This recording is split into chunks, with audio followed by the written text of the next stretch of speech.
I'll call the meeting to order. I'd like to begin by acknowledging that we are in Treaty 1 territory and the traditional homeland of the Métis Nation. I'll introduce the panel members first. I'm Marcel Larondo. I'll be chairing. Diane Knight to my left, Richard Whitbread to my far left. And the assessor today is Mark Truglia. Trulio. Maybe something like that. Sorry, Mark. I butchered it for you. And our administrative city secretary today is Katie Sutherland. We'll be hearing applications for revision of assessment roll in accordance with the Municipal Act. The matters for which revision is requested have been described in each application. We will limit discussions to those matters. The statements that applicants or the assessor make at this hearing are sworn testimony. Anyone speaking to the matter must be sworn in. Be advised that comparisons of assessment of properties are not considered evidence of market value by the Board of Revision. The Board of Revision is appointed annually by Council and is independent of it and the City Administration. It makes its decisions on the basis of the evidence provided at this hearing and issues a written order that will be mailed to all parties as soon as possible. Please note that the Board's decision with respect to an application may be appealed to the Manitoba Municipal Board if the matter pertains to assessed value or classification, or the Court of Queen's Bench if the matter pertains to an application of exemption from taxation. Should you wish to appeal, information on how to do so will be included with the Board order. With respect to the hearing process, I will confirm the matters to be addressed with each applicant following the swearing in. We will then have assessor's testimony followed by the questions that the applicant may have, and then the applicant's testimony followed by questions. Each side will have an opportunity to summarize if they wish. Once all the evidence about an application has been brought forward, the applicant may leave. The process will repeat for each item on the docket today. The session will close after all the applications have been heard, and the Board will deliberate in private and make its decisions. You will receive the order by registered mail as soon as possible. As information, all public hearings are live streamed, recorded, and will be part of the public record. Swear them in, please.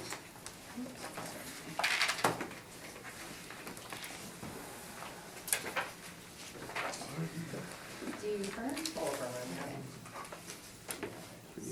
Please state your name. Mark Trulio. Do you affirm that the evidence you're about to present is the truth, the whole truth, and nothing but the truth? I do. Thank you.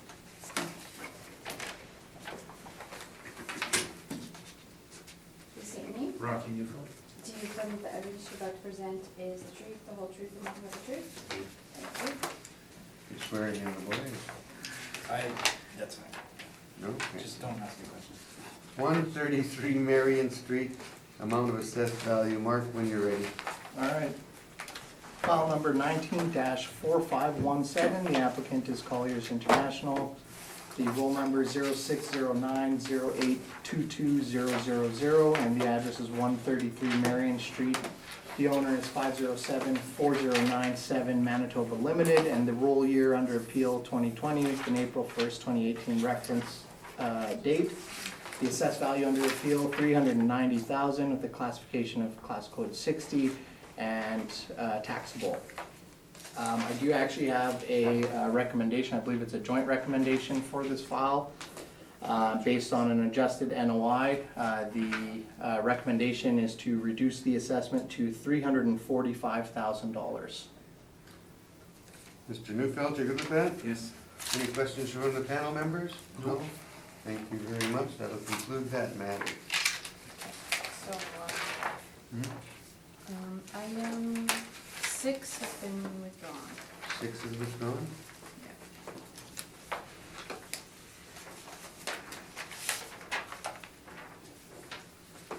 Number 2. Number 2 will be 111 Marion. Amount of assessed value. Mark, when you're ready. File number 19-4516, the applicant is Colliers International. Roll number 0609078700. The address is 111 Marion Street, and the owner 507-4097 Manitoba Limited.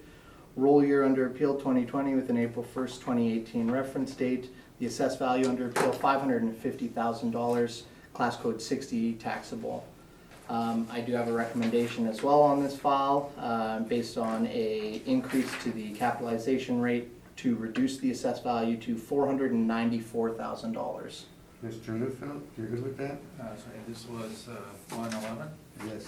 Yeah, we had some reservations, but we're agreeing today. Okay, thank you. And the assessor knows about them. Good. Next one on the record will be number 4, which is 650 Raleigh Street. Amount of assessed value. Mark, when you're ready. File number 19-4806, the applicant again, Colliers International. Roll number 02011145000. The address is 650 Raleigh Street and the owner is Hasbeck Enterprises Limited. Roll year 2020, the reference date of April 1st, 2018. The assessed value under appeal, $863,000, class code 60 and taxable. And there's a recommendation here to reduce the assessed value to $733,000 based on an increase to the capitalization rate. Mr. Newfeld, Yes. any questions from the panel members? No? Thank you very much. Let's move on to the next one, number 5. Number 5 will be 105 Regent Avenue. It's the amount of assessed value. Mark, when you are ready. File number 19-4519, roll number 09000386000. Address 105 Regent Avenue West. The owner is Ponsky Corp. Roll year 2020 with an April 1st, 2018 reference date. The assessed value under appeal, $413,000. Class code 60 and taxable, and a recommendation here to reduce the assessment from $413,000 to $365,000 based on an increase to the capitalization rate. Mr. Newfeld? Yes. Yes. Panel members, nothing? Thank you. Next property on the agenda, sure, I'm sorry.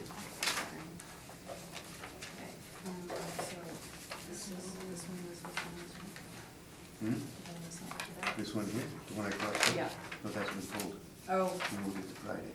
okay. Okay, so original purpose.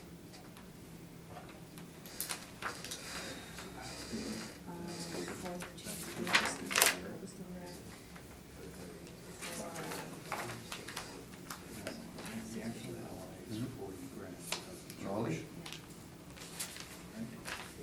So, church. 33. Okay. Got it? Yeah, You're good, you're all caught up? Everybody else caught up? This now. Okay, number 6, 1030 Empress, the amount of assessed value. Mark, when you are ready. 1030 was just withdrawn. that was 169. 1030 is withdrawn? No, what I handed you was 10:30. Yeah. Yeah, Yes, this is withdrawn. sorry, 169. So this is withdrawn, 1030.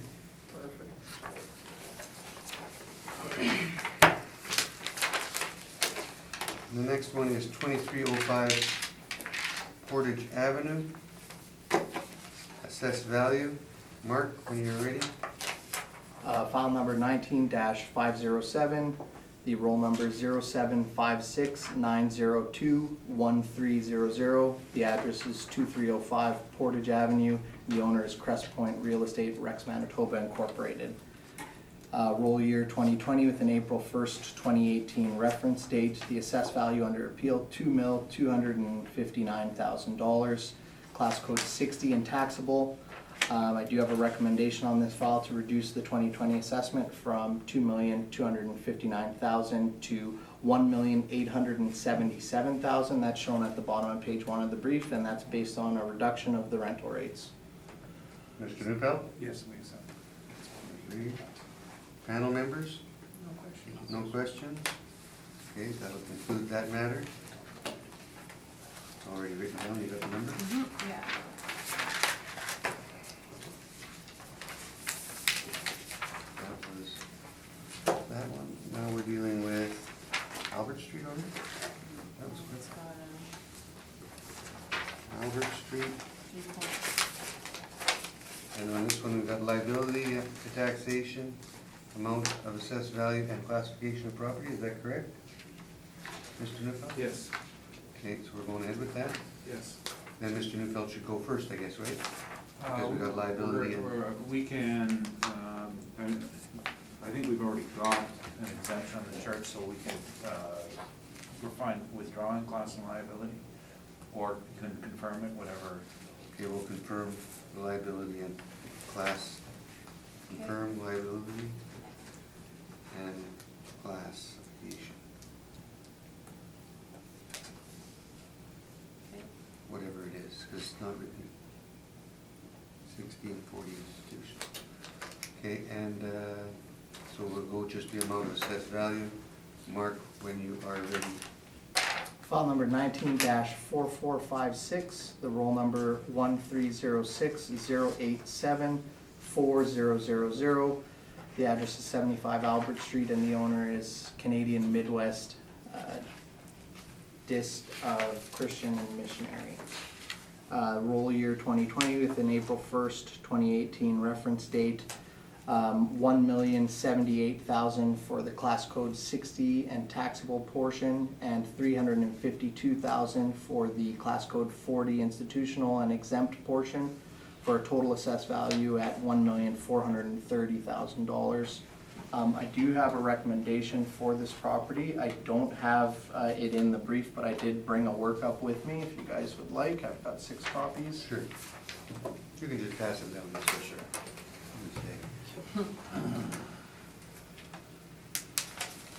So basically, the rationale in making a recommendation was to kind of view the space a little differently than just your standard retail.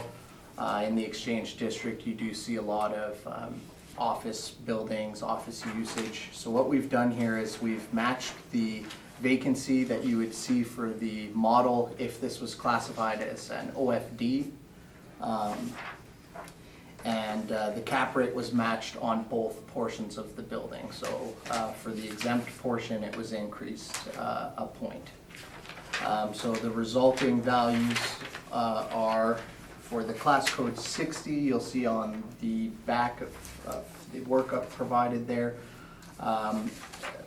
reducing the assessed value from $1,078,000 to $904,000. And for the exempt portion of the class code 40, looking at a reduction from $352,000 to $253,000. Mr. Neufeld? Right, so, I think we should probably carry on. I thank the assessor very much. It's kind of short notice. I think we're a fair bit apart.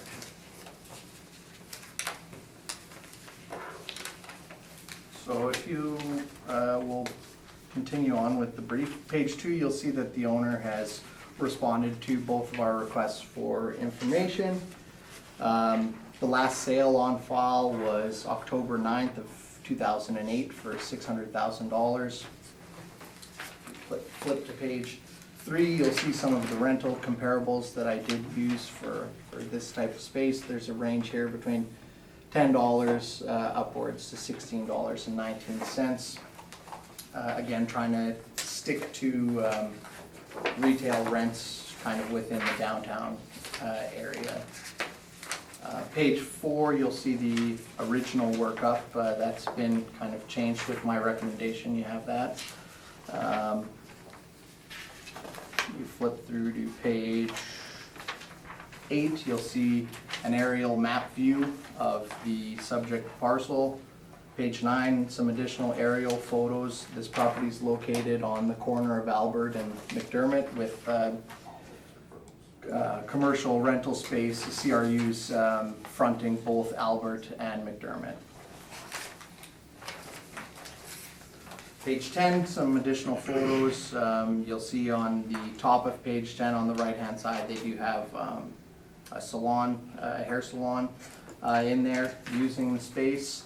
And if you look at the bottom of page 10, you'll see that there's an art dealer that's operating out of the CRU that's fronting McDermott Street. Above that, there is some use by the community. They have a community church that they operate out of there. I believe that's from the owners that operate that portion of the building. And then they lease out some office space on the upper levels to various tenants. Page 12 through 15 is the blank income and expense questionnaires. They did submit a full income statement though, so you'll see that on page 16 through to page 18. And then we have the rent roll on page 19 of the brief that shows the various tenants in place as of April 1st of 2018. So you'll see that some of the tenancies have since changed, but the rents here, they seem to range, and they're probably semi-gross or gross, and the applicant might be able to shed some more light on the arrangement there, but there's a range in the rents that apply for this particular property. The rest of the rent rolls on page 20, and then we have our standard cap rate page and some excerpts from the Municipal Assessment Act on page 21 and 22, and at the back of the brief is the standard City of Winnipeg addenda package. The only thing that I'll point out in regards to the addenda package is that Mr. Neufeld has indicated in the past that there are some properties that are shown on the capitalization rate table for retail space on page 26. You'll see in the left-hand column, we indicate the area. In this particular, we're looking at the retail. Two of these sales occur on May 7th of 2017. That's been indicated to us that that was part of a portfolio sale, I believe. So just keep that in mind when you're reviewing the evidence. That's all for my presentation. I'm open to any questions. Thank you. Mr. Newpark, questions? Yes, thank you. The first workup on page 5, was this done by the model? Correct. And then you handed out a sheet where you did a bit of, you changed the class and that was your override on that, Class D? So we didn't fully change the class. Oh, right. We left the retail cap rate, but we did take the vacancy allowance. The retail vacancy allowance is 6%. The OFD vacancy allowance was 14%. Right. So we gave the 14, and then basically just, we matched the cap rate for both sides. One was 7.4 originally, and I matched them both to 8.4. Now, you included the actual operating statement in your evidence, and just wondering if you had a chance to compare that to your workup. And my question would be, to me it appears that all the rents very close, or not a perfect match of course, but the rents you're showing in your workups as net are in fact pretty close to the actual gross rents in the subject. Did you note that? You know what, I haven't had a whole lot of time to digest the rent roll that was submitted and the revised workup. I mean, the rates shouldn't have changed. But yeah, you can see that there is a range in regards to the rents, and there may be some semi-gross and gross Yeah. rents that are included. On the rent roll, page 19 and 20, did you note anything unusual about the lease terms? The lease terms. Some of them look like they're 1 month, like they're month to month. Okay. Some of these are a bit, They're all expired though, right? yeah, it looks like some of these are, yeah, With the exception of, it looks like Blacklist Clothing. correct. And they vacated, I believe, as of, Now, you didn't look into the situation with code or anything like that of any sort on why they were month-to-month leases? no, no.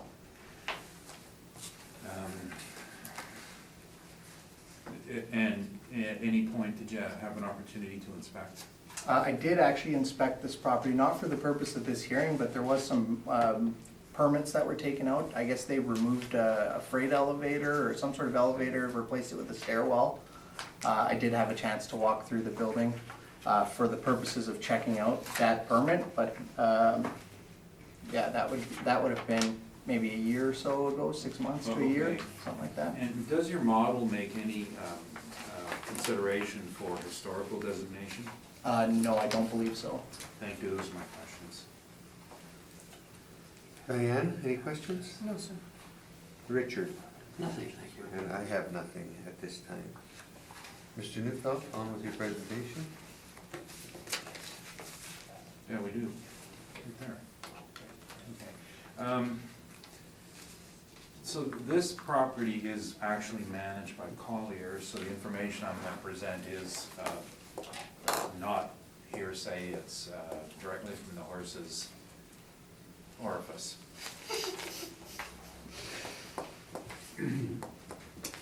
The rent roll as presented is accurate, as is the statement. The building is month-to-month tenants because property and planning has restricted the ability of this, and I do not have paper on these. The city will not allow leases longer than 1 month in the site because the building is, from a code basis, a legal non-conforming usage. So that's a restriction that property and planning have put on the building. So there's nobody in there for a long term. So obviously, as an investment building, it's not an investment building. What we did is we looked at the actual earnings it's making on our statement, same as the assessors, pages 3 to 5. You'll show that the bottom of page 5 is an NOI of negative 1,500.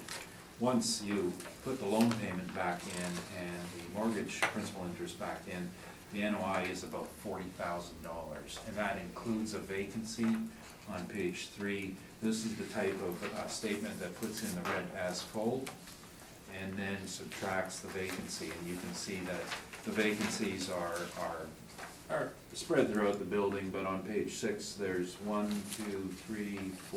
sites vacant right now at 1,900 square feet, which is about 11–12%.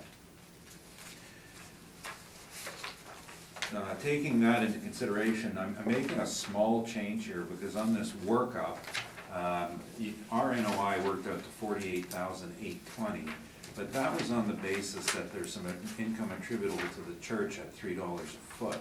And that wouldn't be fair to characterize that space because that's a book amount and it is not reflected in the statements at all. They don't even put it in because you can see that on the rent roll on page 6, it's a positive 12,000 and then a negative 12,000.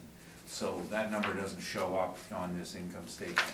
So without the church, the income is $40,000 after the vacancy risk.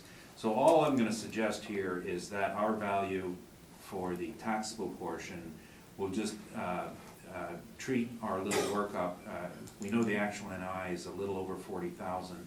I'm not gonna make any changes whatsoever except to ask that the taxable portion be based on an NOI of $48,820, capitalized at 10.25% for a value of $476,292, rounded to $476,000, and we really have no opinion on what the church portion should be assessed at. On a proportionate basis, it would be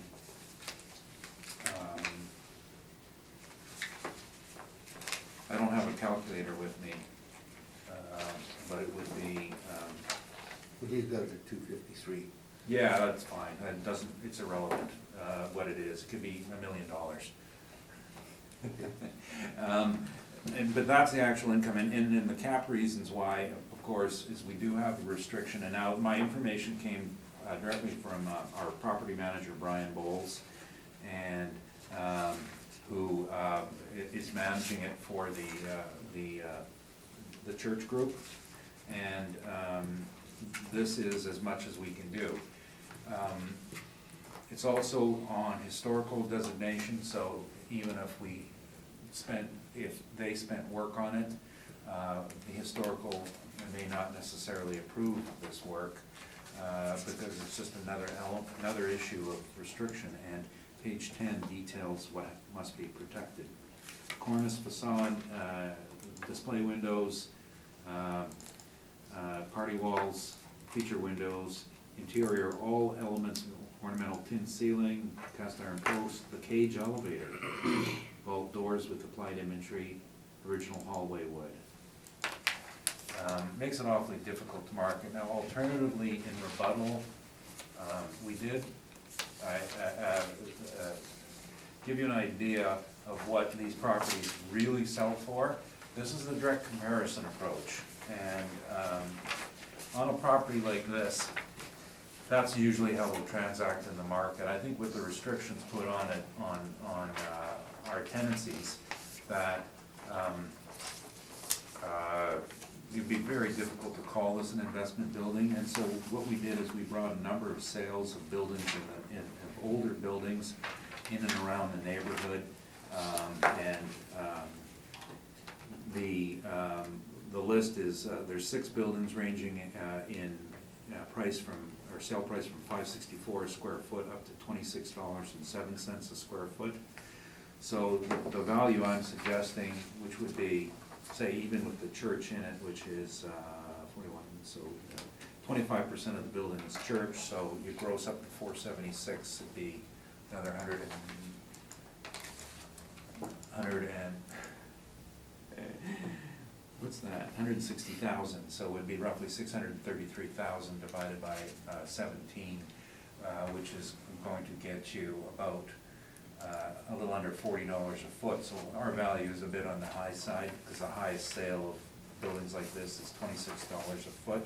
But this brackets our concern about trying to characterize this as an income-producing property.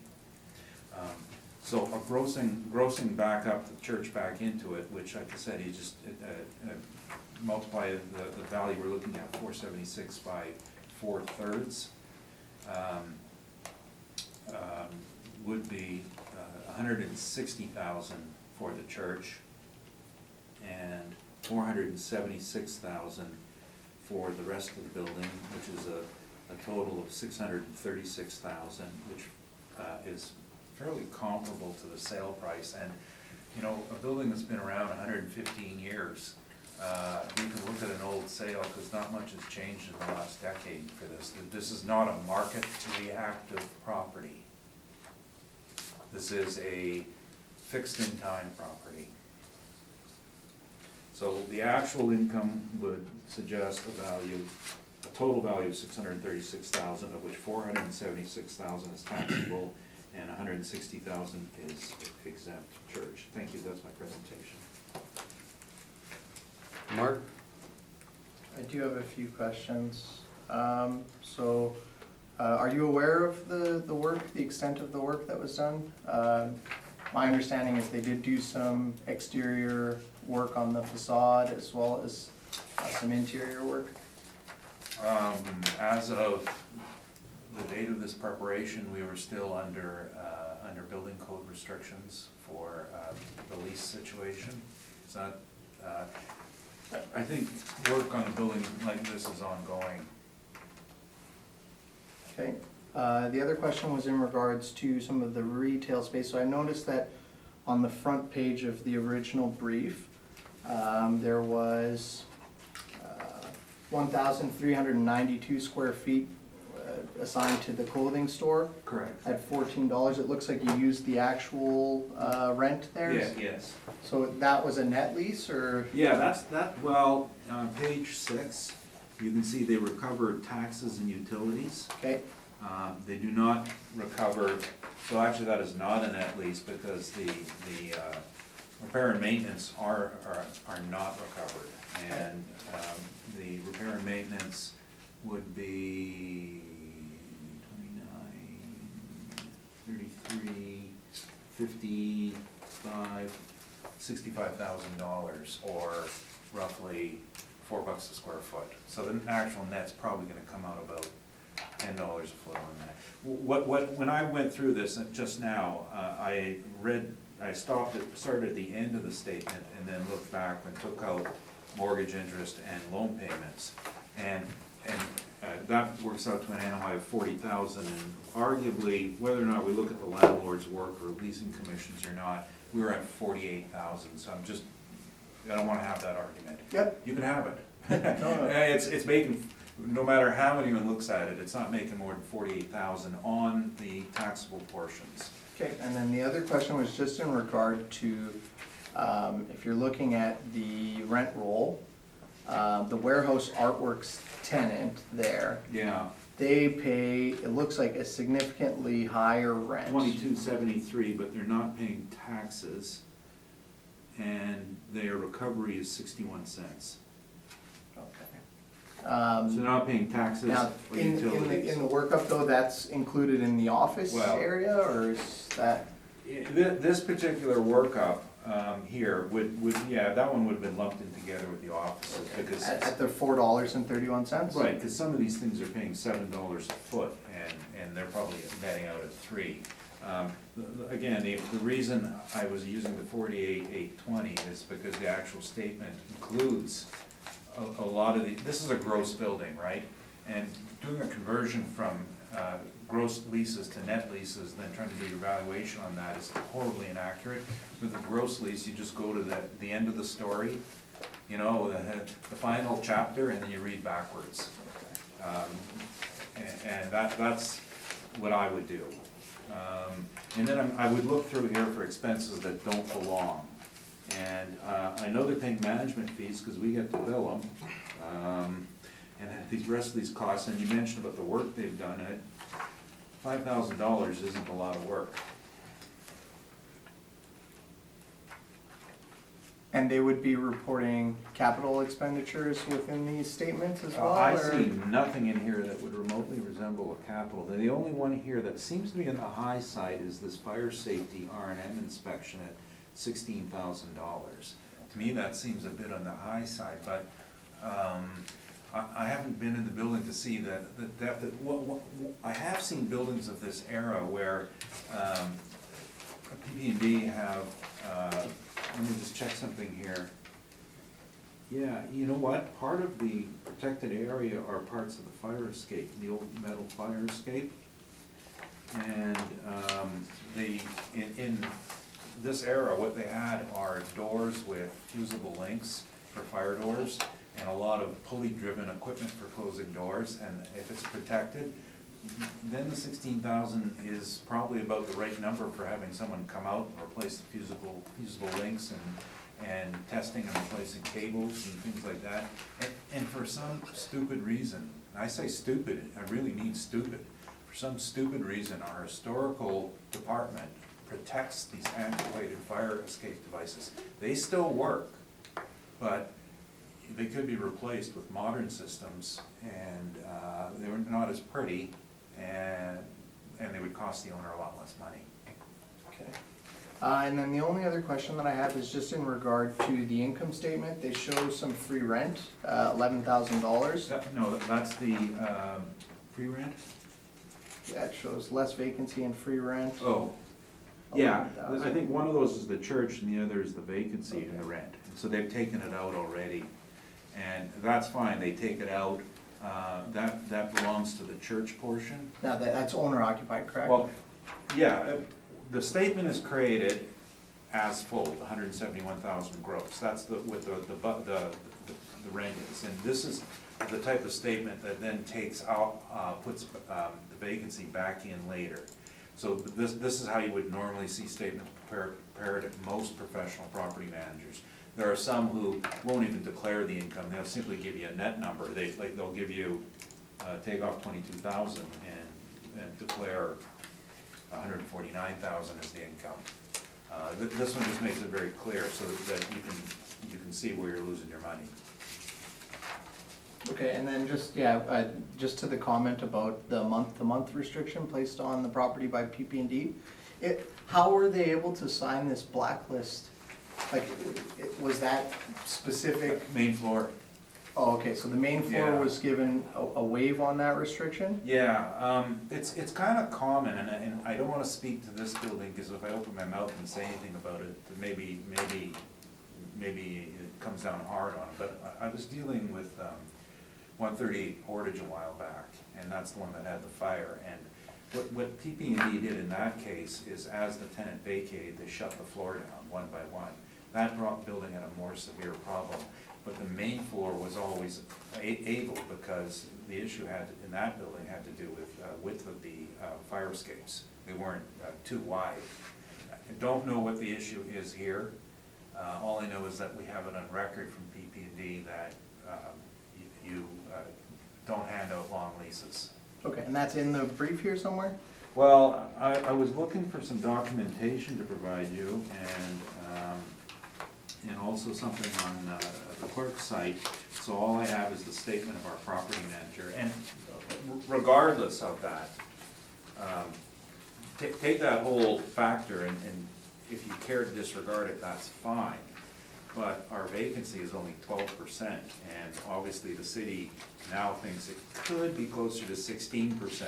So 14. we're not being, we're not overemphasizing on this particular factor.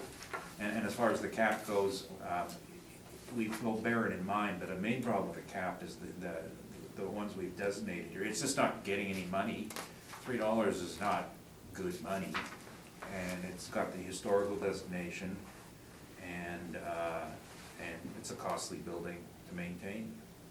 That was all my questions, thank you. Richard? Nothing? Diane? No questions, no. No, I'm good. Thank you very much, gentlemen. Thank you. We'll call it at the end of the day. Shut it down, and make our decisions. Is that it? Oh, yep. That's it, that's all.